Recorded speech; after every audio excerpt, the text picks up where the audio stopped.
اللهم محمد وآله شرع أحمد ودين ما بدا به اللهم صل على محمد وآله جمال المصطفى كمال في كماله اللهم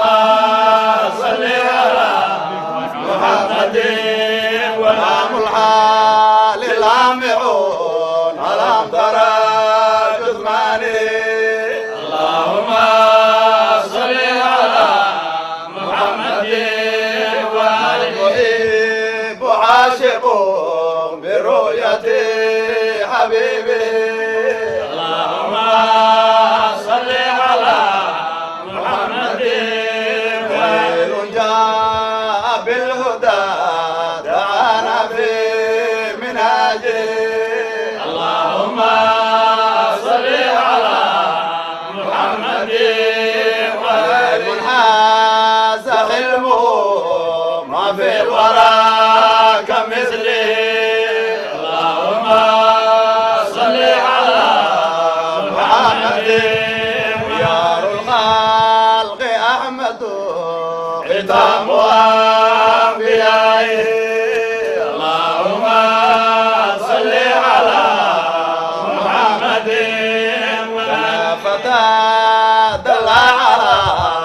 مقام لم يقام به اللهم صل على محمد وائب بالراس ملا وجود شانه اللهم صل على محمد وآله رحمة الورى رقيق القلب حاله اللهم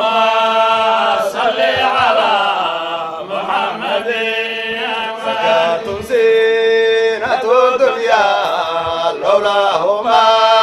سكاني اللهم صل على محمد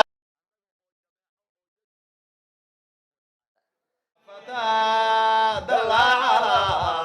مقام لم يقام به اللهم صل على محمد وائب بالراس ملا وجود شانه اللهم صل على محمد وآله رحمة الورى رقيق القلب حاله اللهم صل على محمد وآله زينة الدنيا لولاهما سكاني اللهم صل على محمد سيد الناس أوفر على اسمه صفاته اللهم صل على محمد شريف وهو شافع لا شك يوم وعده اللهم صل على محمد نورنا بحبه كان في وجوده اللهم صل على محمد ضم الهوى وفي الحشا جلاجل شجاعي اللهم صل على محمد وبال ما يكون على منهج ذي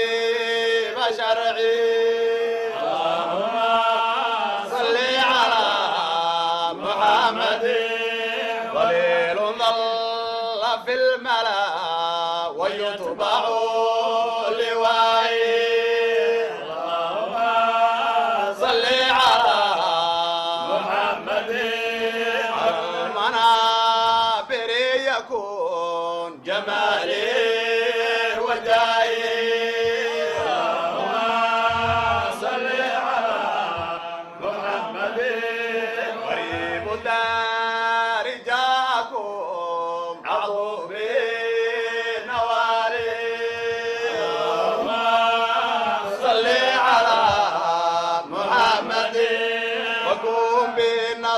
رعبتكم ويسون قد هوابي اللهم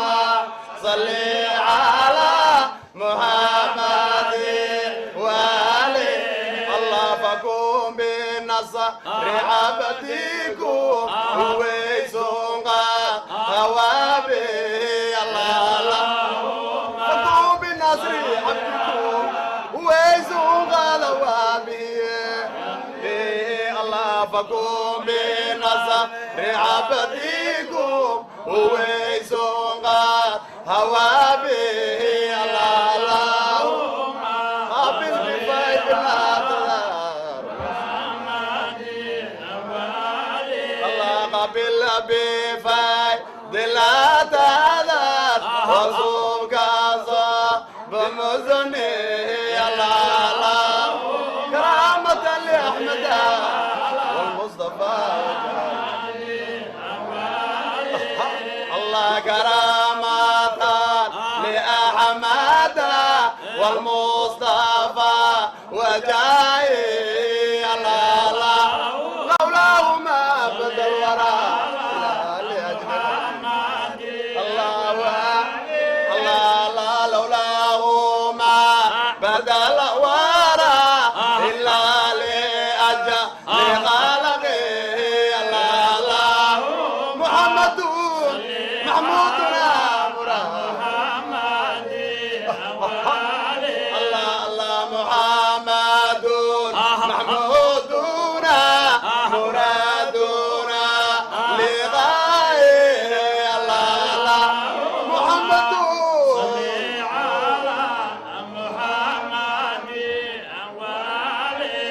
الله محمد محمودنا مرادنا لغاية الله نور لنا بصفنا محمد وآله الله نور الآن بصفونا عدنان وجادي اللهم صل على محمد وآله الله وناسك لهم فاتا ونحن من بالمال اللهم صل على أهل محمد وآله الله ولا ما أهل الورى أهل سما وأرض الله يا ربي يا رب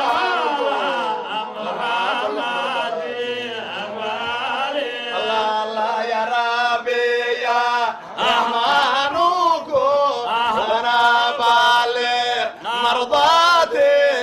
الله يا ربي صل على محمد وآله الله يا ربي يا رحمنكم أنا بالغ مرضاتي اللهم وأقسم بضمنا يا محمد وأقدم منظومنا يا قوت الله ضمن به الله والصلاة والسلام على النبي وآله اللهم سلام وسلام على نبي وآله الله يحب على المصطفى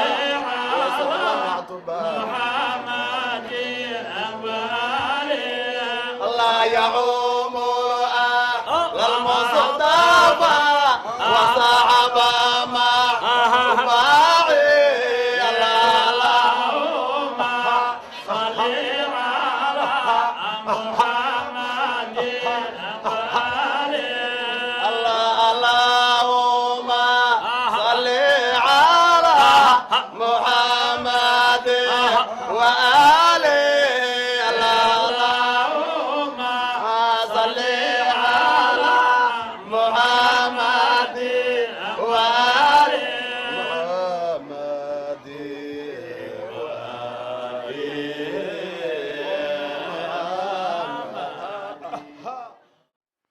الحمد لله رب العالمين،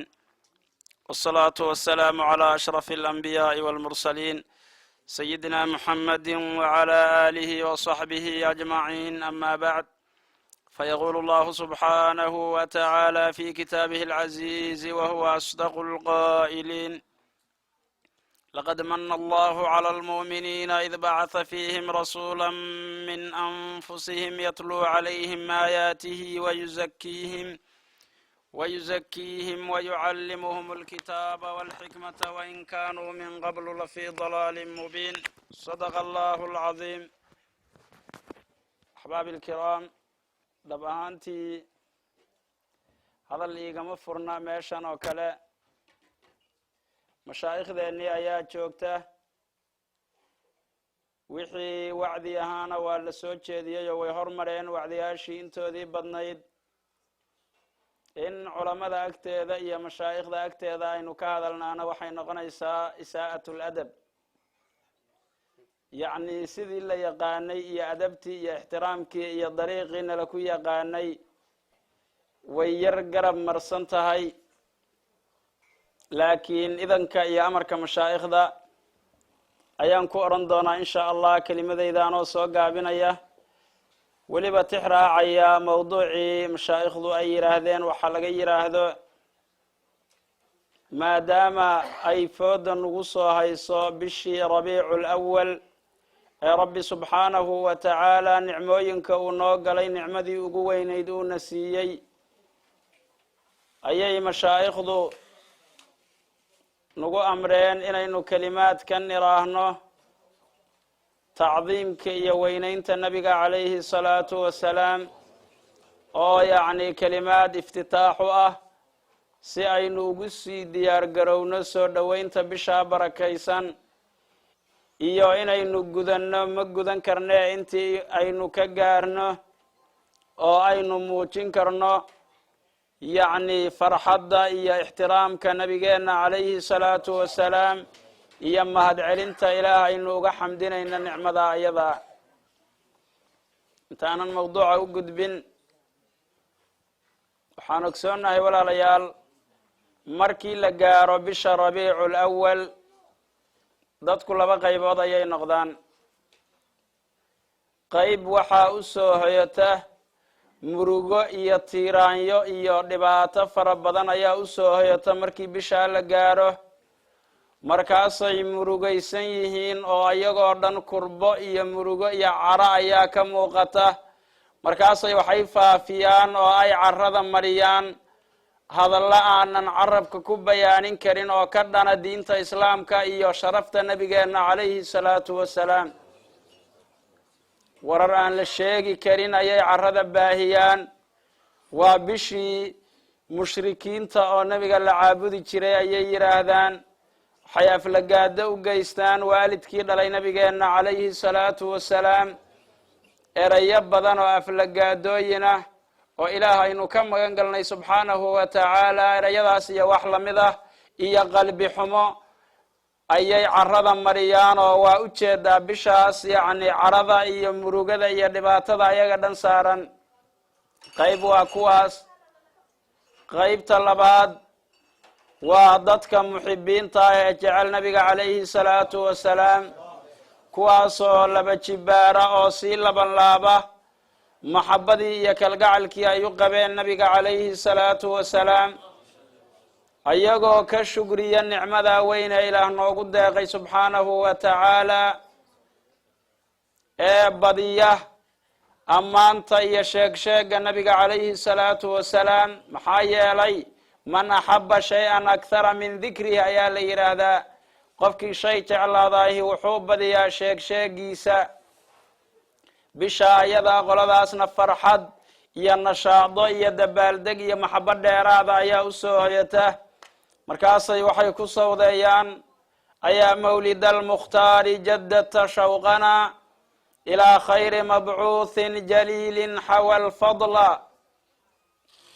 sidaas iyo ereyo lamida ayay yidhaahdaan oo yacni ay isku xusuusinayaan bishaasi in ay cusboonaysiinayso maxabadii ay u qabeen nabiga calayhi salaatu wasalaam. marka in yacni haddii aynu nahay dadkii muxibiinta ahaa ee nabiga jeclaa calayhi salaatu wasalaam inaynu sii diyaar garowno oo aynu ogaano inay fooda nagu soo hayso bishii aynu muujin jirnay farxaddeenna oo aynu siyaadsan jirnay maxabada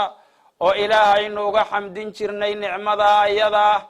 aanna ku farxi jirnay raxmaddii rabbi subxaanahu wa tacaala ifka uu noo keenay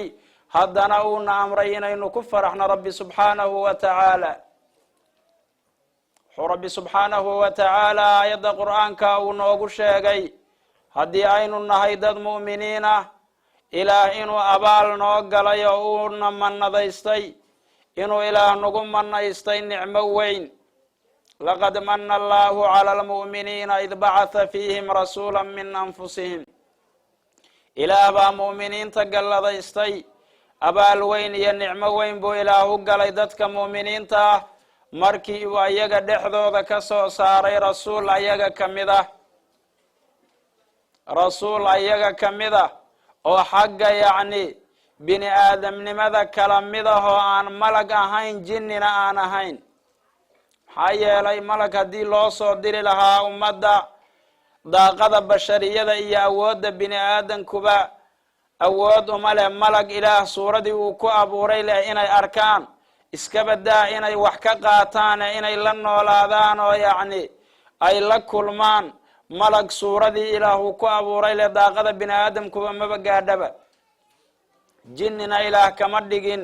maxaa yeelay laba nooc ayaan kala nahayba. marka rasuul ayaga ka mid ah oo ayaga jinsigooda ah oo bini aadamahu ilaah dhexdooda ka soo saaray ay luqadiisa yaqaanaan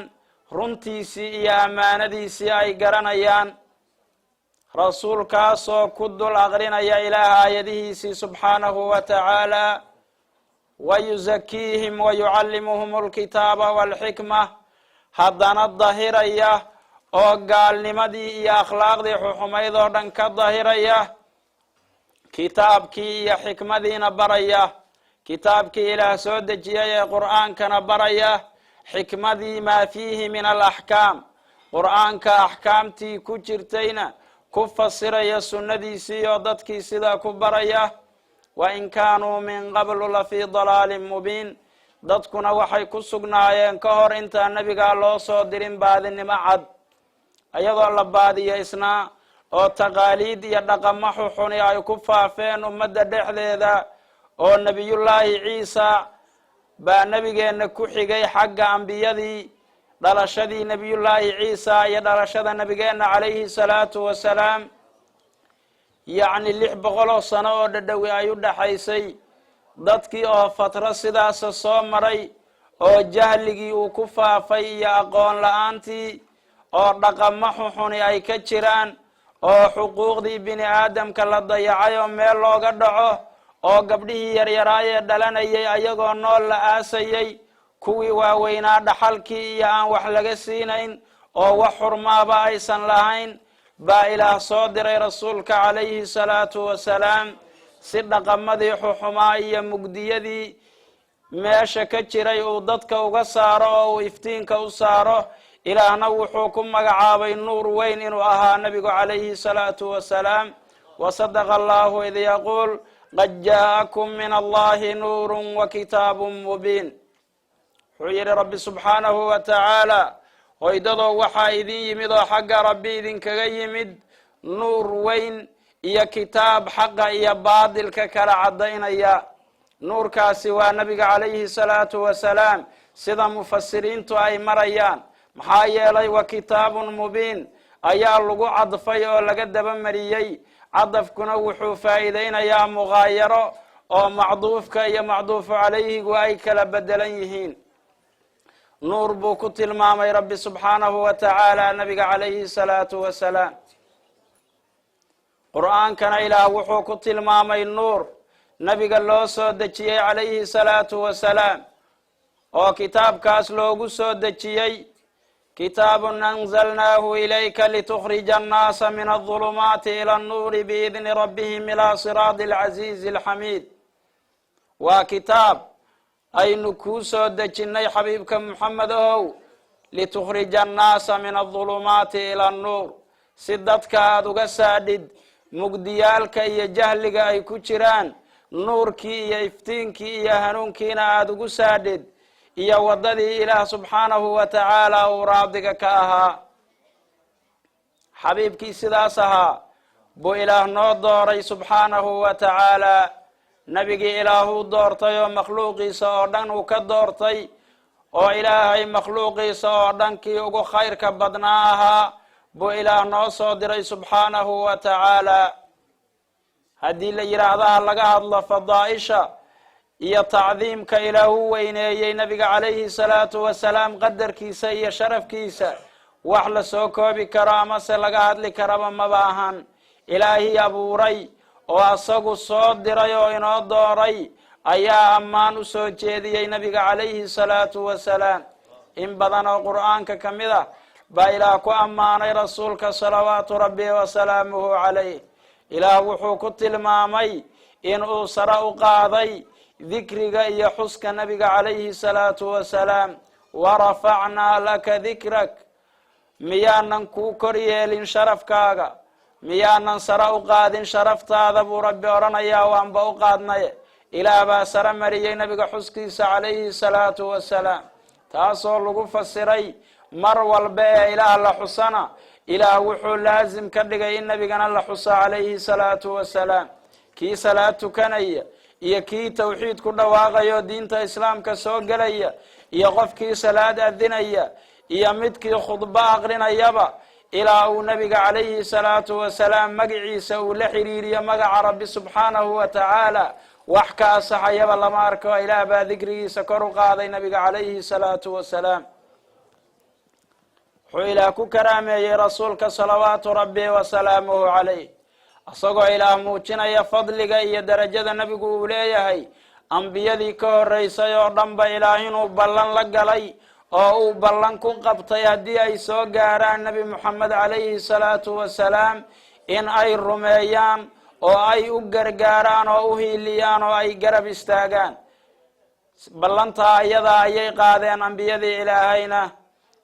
waida akhada allaahu min annabiyiina وإذا أخذ الله ميثاق النبيين لما آتيتكم من كتاب وحكمة ثم جاءكم رسول مصدق لما معكم لتؤمنن به ولتنصرنه قال أقررتم وأخذتم على ذلكم إسري قالوا أقررنا قال فاشهدوا وأنا معكم من الشاهدين آيات القرآن كاو إله نوغو شيغي in ambiyadii oo dhan ilaahu ballan ku qabtay subxaanahu wa tacaala haddii kitaab iyo xikma ay u timaado rasuul uu u yimaado rumaynaya kutubtii iyagu ay haysteen oo loo soo dejiyey inay rasuulkaas rumaynayaan oo ay u gargaarayaan ballantaa iyadaahu ilaah ku qabtay ambiyadii oo dhan markaasay ambiyaduna ummadahoodii ayay usii sheegayeen oo ay ugu sii bishaaraynayeen in nabigaasi uu soo baxayo sidaas ayay ummadihii kalena ay ugu sii bishaaraynayeen ambiyadu waxay la mid ahaayeen ambiyadu yacni wakiilo kasii horeeya nabiga calayhi salaatu wasalaam oo usii bishaaraynaya oo ummadaha usii sheegaya in bishaaradaasi ay soo socoto oo uu nabigaasi iman doono ilaahna uu ballantaada ku qabtay subxaanahu wa tacaala waxaa ka mid a waxyaabaha ilaah uu ku karaameeyey oo uu ku weyneeyey nabigeena calayhi salaatu wasalaam ilaah marka uu la hadlayay ambiyadii nabigeena ka horeysay nabi walba magaciisuu ilaah ugu yeerayay subxaanahu wa tacaala yaa aadam uskun anta wa zawjuka aljanna nabiyullaahi aadam markuu ilaah la hadlay nabiyullaahi muusa ilaah markuu la hadlayay yaa muusa inii asdafaytuka cala annaasi birisaalaatii wa bikalaamii nabiyullaahi ibraahim markuu ilaah la hadlayay sidoo kale ambiyada oo dhan marka ilaah uu u yeerayey nebi walba magaciisa ilaah ugu yeeray subxaanahu wa tacaala laakiin nabigeenna calayhi salaatu wasalaam yaa ayuha nabiyu iyo yaa ayuha rasuul ayaa ilaah ugu yeeray subxaanahu wa tacaala yaa muxamed ilaah qur'aanka marnaba kuma oran yaa ayuha nabiyu xasbuka allahu waman itabacaka min almu'miniin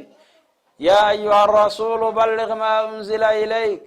yaa ayuha nabiyu jaahid ilkufaara waalmunaafiqiin sidaas iyo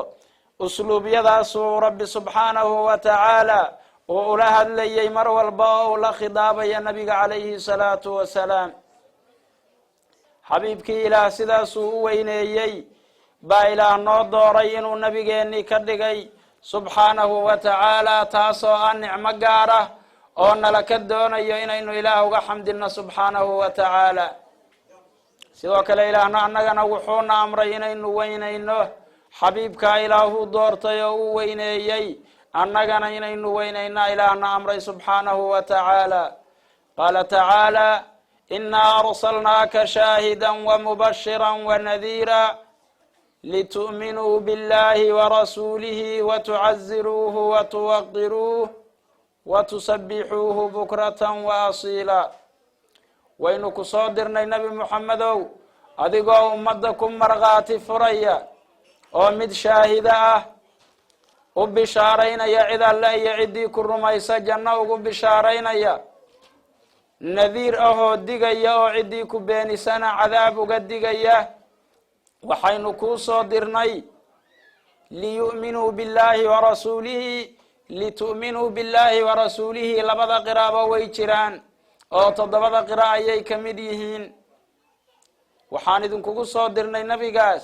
inaad ilaahi ya rasuul rumaysaan watucaziruuhu watuwaqiruuh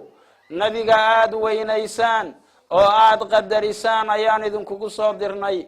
in badan oo mufasiriinta ka mid ah labada damiir ee watucaziruuhu watuwaqiruuh nabiga ayay u celinayaan calayhi salaatu wasalaam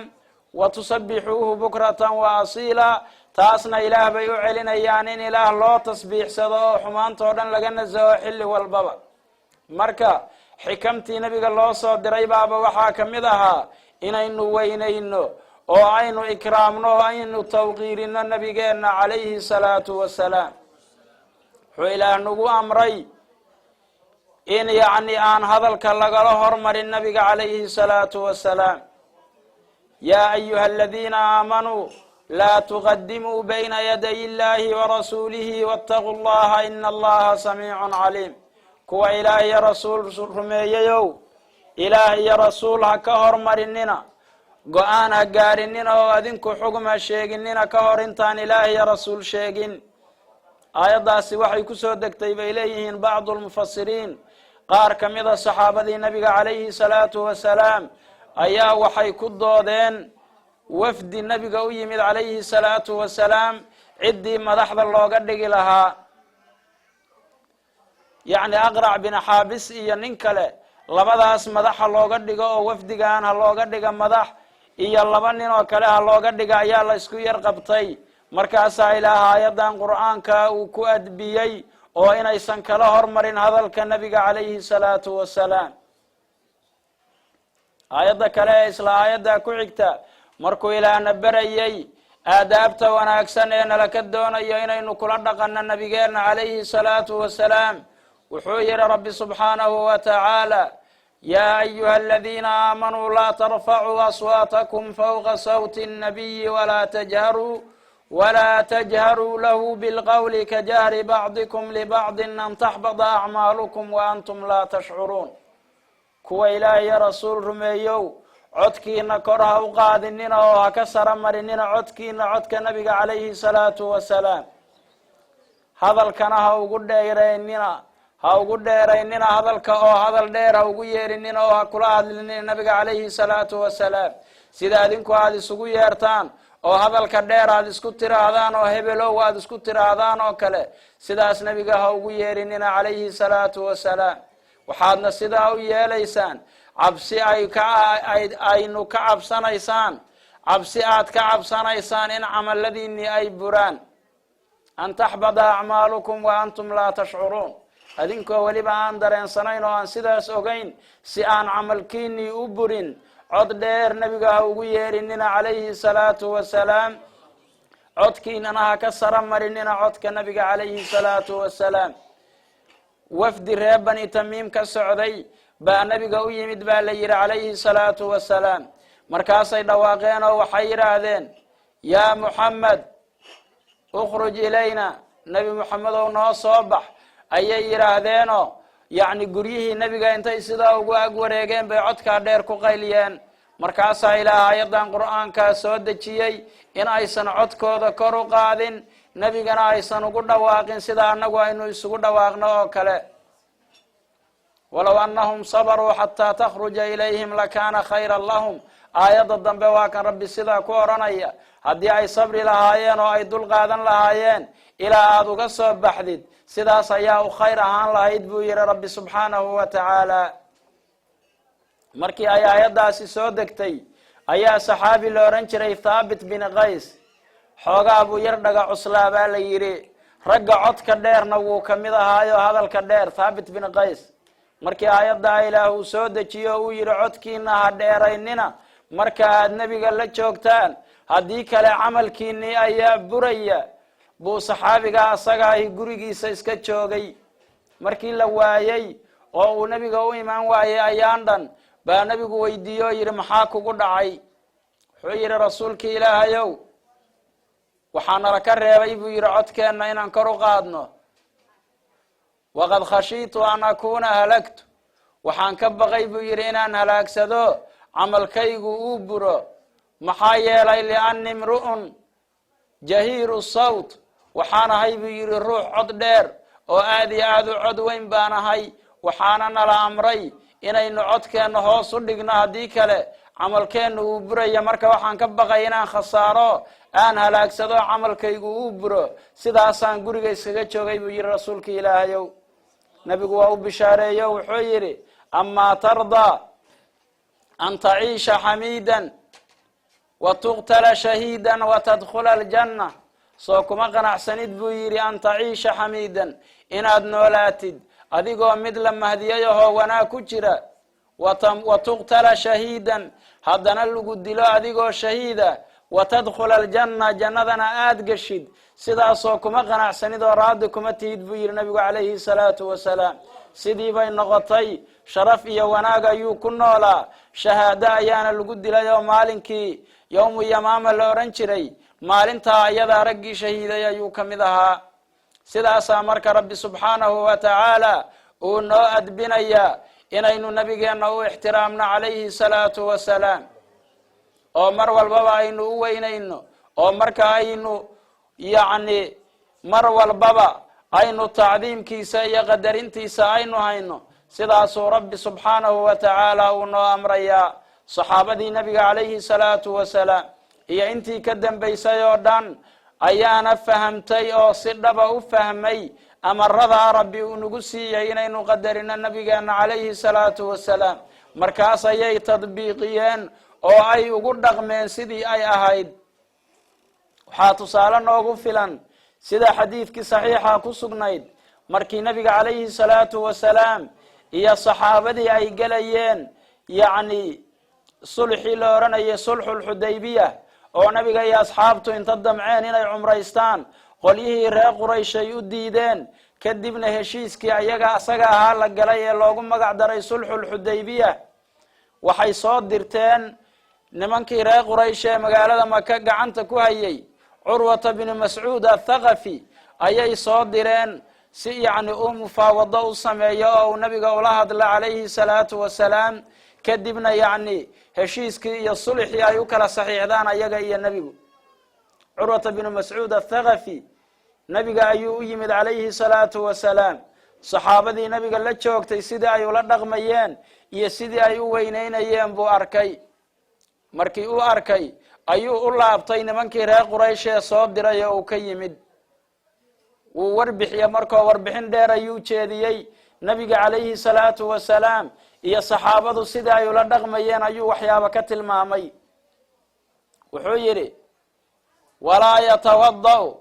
ila ibtadaruu wudu'ahu wakaaduu yaqtatiluuna calayh ma weese qaadan ayuu yidhi weese qaad haddii uu weese qaataba weese qaadkiisay ku kala hormarayaan buu yidhi waxayna ku siganayaan inay isku laayaan weesada nabiga calayhi salaatu wasalaam hal dhibiciiba inay dhulka ku dhacdaba uma ogola buu yidhi walaa yabsuqu busaaqan walaa yatanakhamu nukhaamatan ilaa talaqawhaa biakufihim fadallakuu bihaa wujuuhahum waajsaadahum candhuuf ma tufayn buu yidhi nabigu calayhi salaatu wasalaam xaakana ma tufayn haddii uu sidaa sameeyaba gacmahooda ayay u hoorsanayeen markaasay waxay ku daliigayaan oo ay marinayaan wejiyadooda iyo jirkooda ayay sidaa u marinayaan haddii candhuufo uu tufa nabigu calayhi salaatu wasalaam dhulkaba inay dhacdo uma ogola midkii aan candhuufadu gaarinna midka u dhowee qoyan ayuu candhuufadii ka tiranayaa wuxuu yidhi wuu sii waday hadalkee wuxuu yidhi markii uu amar bixiyo nebigu uu amar siiyana amarkiisa ayay u degdegayaan buu yidhi oo amarkiisa ayay fulinayaan waidaa takallama khafaduu aswaatahum cindah markii nebigu u hadlana codkooda ayay hoos u dhigayaan buu yidhi oo cod dheer iyo qaylo iyo lama arko markii nebigu u hadlo madaxa ayay hoos u dhigayaanoo sidaas ayay u dhegaysanayaan buu yidhi oo amarkiisa ay u qaadanayaan walaa yaxuduuna ilayhi nadara tacdiiman lah ishana ku gubi mayaan oo wuxuu yidhi aad u fiirin mayaan iyo indho fagiigan ku eegi mayaan arrintaasoo dhanna waxay u samaynayaan weynayn ay weynaynayaan wuu laabtay marka nimankii reer quraysh buu u warbixiyo wuxuu yidhi yaa macshara quraysh inii ji'tu ilaa kisraa fii qawmihi waxaan u tegey buu yidhi anigu hadda ka hor aan wafdi ugu tegey boqorkii la ohan jiray kisra fii mulkihi wa qaysara fii mulkihi wanajaashiya fii mulkih waxaan u tegey buu yidhi curwata binu mascuud wuxuu kamid ahaa raggii madaxda ahaa ee mar walba boqortooyooyinka iyo ay u diran jireen reer quraysh oo wafdiyada hogaamin jiray boqortooyadii reer ruom ayaan u tegey buu yidhi ninkii kisra la ohan jiray iyo boqortooyadii reer furus oo qaysar iyo kisra labadii boqor oo kale hogaamin jirtay ayaan wafdi ahaan ugu tegey buu yidhi hadda ka hor najaashulxabashi oo boqortooyadii xabashada dhulkeeda ka jirtay hogaaminayeyna waan u tegey buu yidhi ilaah baan ku dhaartay ee weligay ma aanan arag buu yidhi qof la jooga asxaabtiisa iyo dadkiisa oo ay u ixtiraamayaan oo ay u weynaynayaan sida nebi moxamed calayhi salaatu wasalaam asxaabtiisu ay u weynaynayaan moxamed sida asxaabtiisu ay u qadarinayaan oo ay u ixtiraamayaan qof loo weynaynayo intii aan boqorra bookhanayay weligay ma aanan arag buu yidhi marka arrintu caadi ma ahan oo yacni diin xaqa ayaa meeshan ku jira qof sidaa loo ixtiraamayaba weligay ma aanan arag buu yidhi sidoo kale waxay sameeyeen nimankii reer quraysh saxaabi la ohan jiray zayd bnu dathina ayay rabeen inay dilaan toogasho ayay usoo xidheen markaasay yidhaahdeen xaramka ha laga saaro xaramka dhexdiisa wax laguma dili karee banaanka si loogu soo dilo markii geedkii lagu soo xidhay ayay la hadleen oo waxay yidhaahdeen ma jeceshahay bay yidhaahdeen oo ma jeclaan lahayd adigana in lagu sii daayo moxamedna lagu soo xidho meesha adigu ku xidhan tahay oo asaga la dila adiga bedelka ilaah baan ku dhaartay wuxuu yidhi inaanan jeclayn iskaba daa in meeshaan la keeno lagu dile gurigiisi isagoo jooga in qodaxi ay ku middo anna aan caafimaad iyo nabad qabo ilaah baan ku dhaartay inaanan jeclayn buu yidhi abu sufyaan baa hadlo wuxuu yidhi wallahi ma ra'aytu min annaasi axadan yuxibu axadan ka xubi asxaabi muxamedin muxameda ilaah baan ku dhaartaye weligay inaanan arag buu yidhi dad u jecel dad kale sida asxaabta muxamed ay u jecel yihiin muxamed dad sidaa u jecel qof kale weligayba ma aanan arag buu yidhi ilaah baan ku dhaartaye sida ay u qadarinayaan oo ay u ixtiraamayaan oo ay u weynaynayaan weligay maba aanan arag buu yidhi qof sidaa loo weynaynayo marka sidaas ayay u fahmeen saxaabadii nabigu calayhi salaatu wasalaam iyo taabiciintii iyo a'imadii ka dambaysay oo dhan tacdiimka iyo weynaynta nabiga calayhi salaatu wasalaam markaasay weynaynayeen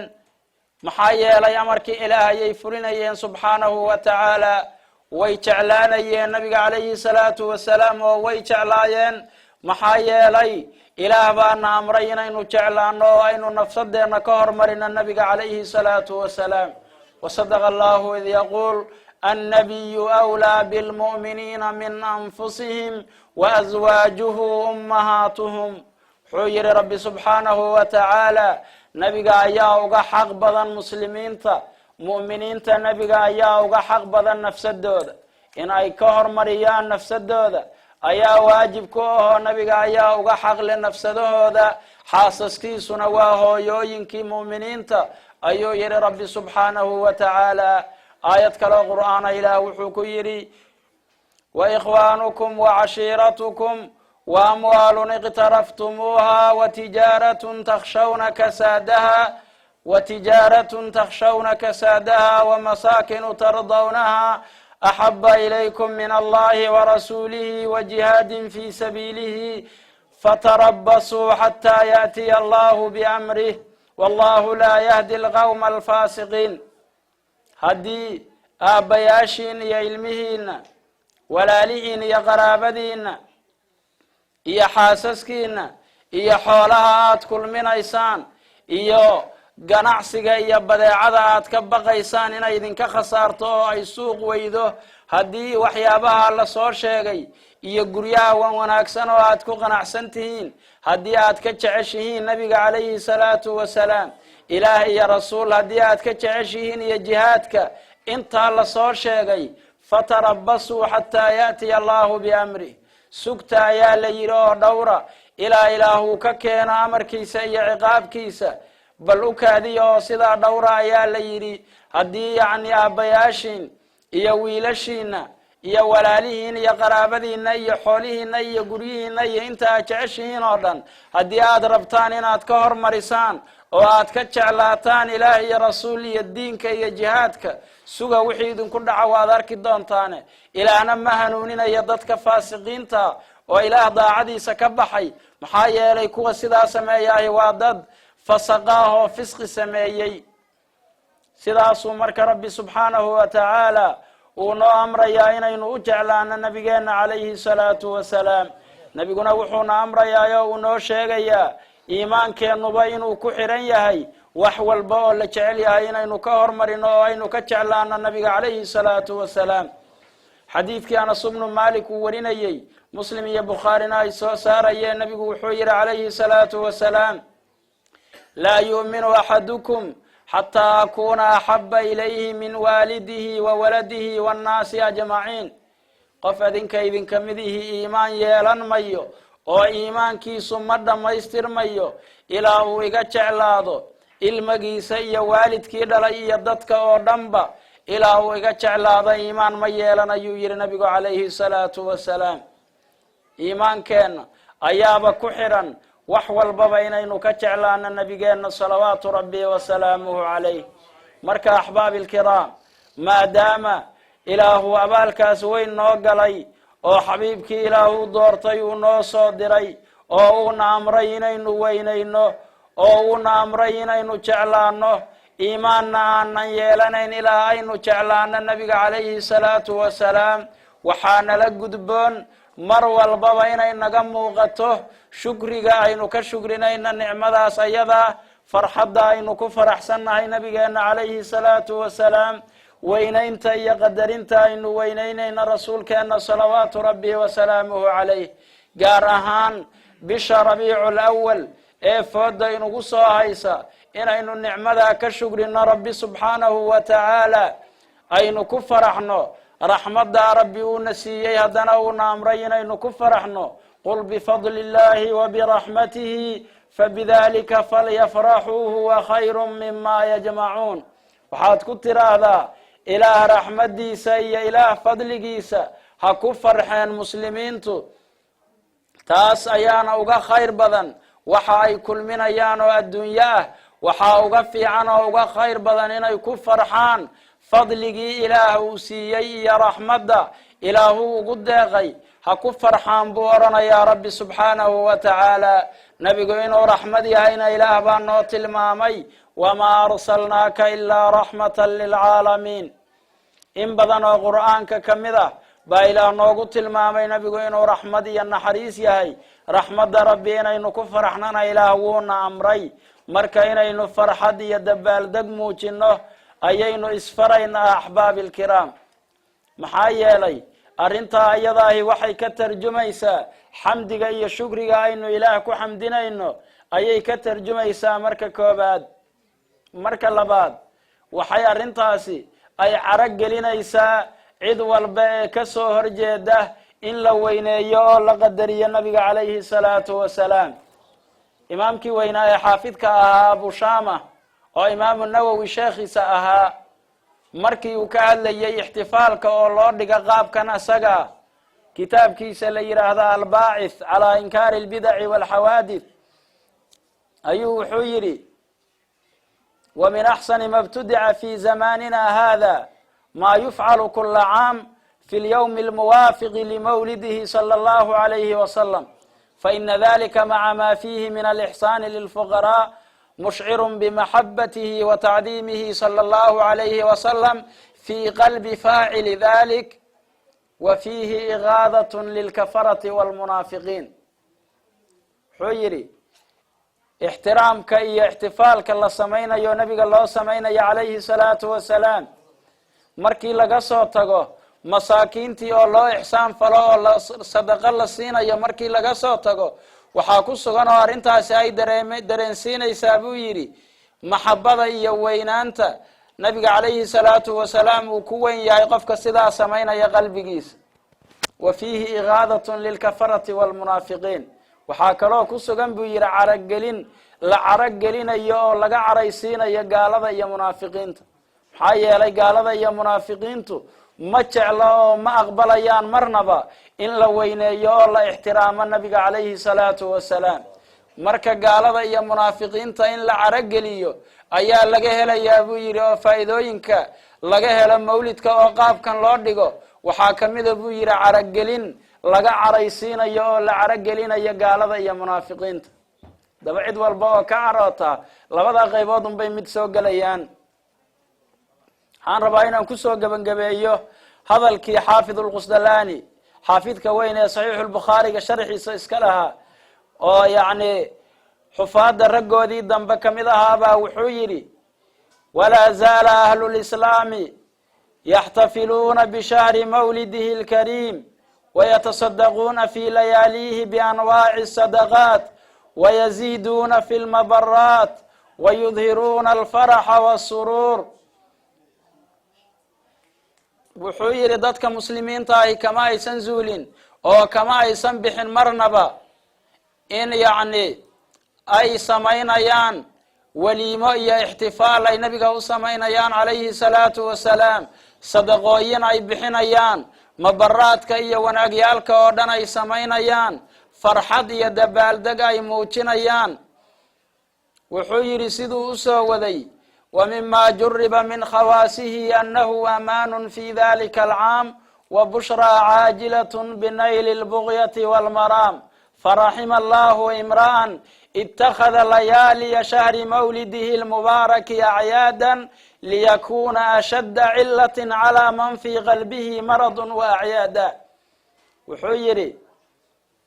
waxyaabaha la tijaabiyey ee tajribada lagu ogaaday waxaa kamid ah oo mawlidku leeyahay oo qaabkan loo dhigaa annahu amaanun fi dalika alcaam sanadkaa asaga ammaan iyo nabadgelyo inuu yahay haddii dadku ay si guud u dhigaan oo xukuumo ahaan iyo shacab ahaanba si guud ay mawlidka u sameeyaan sanadkaas ammaan iyo nabadgelyo in la helayo waa shakil ahaan oo waa la tijaabiyey buu yidhi wa bushraa caajilatun binayli lbugyati walmaraam iyo bishaaro degdega oo qof waliba uu ku bishaaraysanayo inuu dantiisii iyo ujeedadiisii uu gaaro wuu duceeyey marka xaafidkuyo wuxuu yidhi ilaah ha u naxariisto bisha mawlid hamaynadeeda dadka ka dhigta ciido oo kale oo farxadda iyo dabaaldega iyo raynraynta muujiya liyakuuna ashadda cilatin calaa man fii qalbihi maradun wa acyaada si yacni arrintaasi cudur midka ugu daran iyo cudurka laga caagay oo la daweyn waayay ay ugu noqoto dadka qalbiga ka jiran buu yidhi calaa man fii qalbihi maradun wa acyaada qofka yacni qalbigiisa jiradu ay ku jirto iyo munaafiqnimadu iyo cudurka laga daalay dadka sidaas ay quluubta uga jirto si ay cudur ugu sii noqoto arrintaasi ilaaha u naxariisto dadka u taagan oo samaynaya ixtifaalka iyo weynaynta nabiga calayhi salaatu wasalaam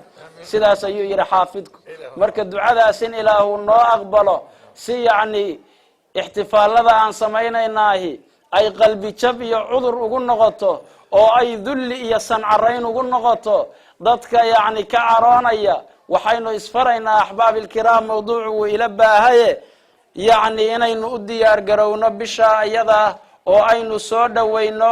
oo qalbiga aynu diyaarsanno si yacni bishaas aynu uga faa'iidaysano oo ixtiraam iyo maxabo iyo khayr qalbigeenu uga buuxsamo bisha iyada cid walba oo ka soo horjeedana caro iyo khasaaro ay ula laabato أقول قولي هذا وأستغفر الله العظيم لي ولكم وبالله توفيق والسلام عليكم ورحمة الله وبركاته عرج الزمان يا فوز من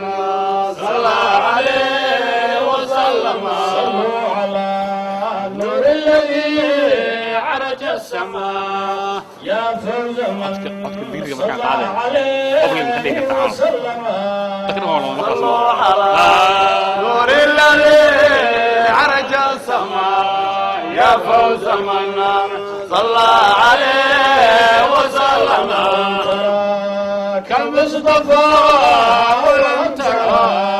في الخلق والخلق شبيها لم ترى صلوا على النور الذي عرج السماء يا فوز من صلى عليه وسلم ذريحه متى أرى في قبة الخضراء زائرا نورا على نور الذي عرج السماء يا فوز من صلى عليه وسلم رأيته يا ليتني رأيته ولو يكون في الكرام على نور الذي عرج السماء يا فوز من صلى عليه وسلم لأن أرى مدينة أزور بابا المصطفى المنورة صلوا على نور الذي عرج السماء يا فوز من صلى عليه وسلم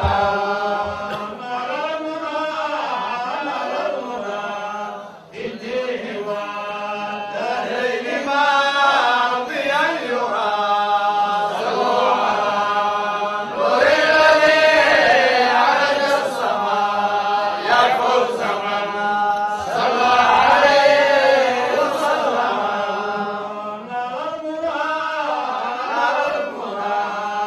إديه ودارين ماضيا يرى صلوا على نور الذي عرج السماء يا فوز من صلى عليه وسلم صلى عليه مرة صلوا عليه إذا كرام وأكثرا صلوا على نور الذي عرج السماء يا فوز من صلى عليه وسلم محمد من حبه محمد فحبه فرض علينا صدرا صلوا على نور الذي عرج السماء يا فوز من صلى عليه وسلم بالمصطفى يا ربنا سهل أمورنا وما تعسر صلوا على نور الذي عرج السماء يا فوز من صلى عليه وسلم بالمصطفى يا ربنا سهل أمورنا وما تعسر صلوا على نور الذي أرجى السماء يا فوز منا صلى عليه وسلم صلى عليه وسلم يا فوز منا صلى عليه وسلم صل وسلم وزد وبارك عليه في السر والجر يا مصطفى بالله جد يا رسول الله يا هردنا يا مصطفى لله جد يا رسول الله يا جوهر الذر يا مصطفى بالله جد يا رسول الله يا عروة قملي يا نور بدرني في السر والجر بسم الله يا مصطفى بالله جد يا رسول الله يا جوهر الدري بالباب أدخلني في الحال لاحظني باليسر والنصر يا ضاه بسم الله يا مصطفى بالله جد يا رسول الله يا جوهر الدري باللطف حاملني بالسر كلمني في الصبح والعصر يا ضاه بسم الله يا مصطفى بالله جد يا رسول الله يا جوهر البر بالتاج توجني بالكاس أشربني يا مشرب اليسر يا ضاه بسم الله يا مصطفى بالله جد يا رسول الله يا جوهر الدري بالكاشف أقربني بالنور عممني يا منبع سري جد يا بسم الله يا مصطفى بالله جد يا رسول الله يا جوهر الدري يا مصطفى بالله جد يا رسول الله يا جوهر الدري يا ضاه بسم الله يا مصطفى بالله جد يا رسول الله يا جوهر الدري رسول الله يا جوهر الدري جد يا رسول الله يا جوهر الدري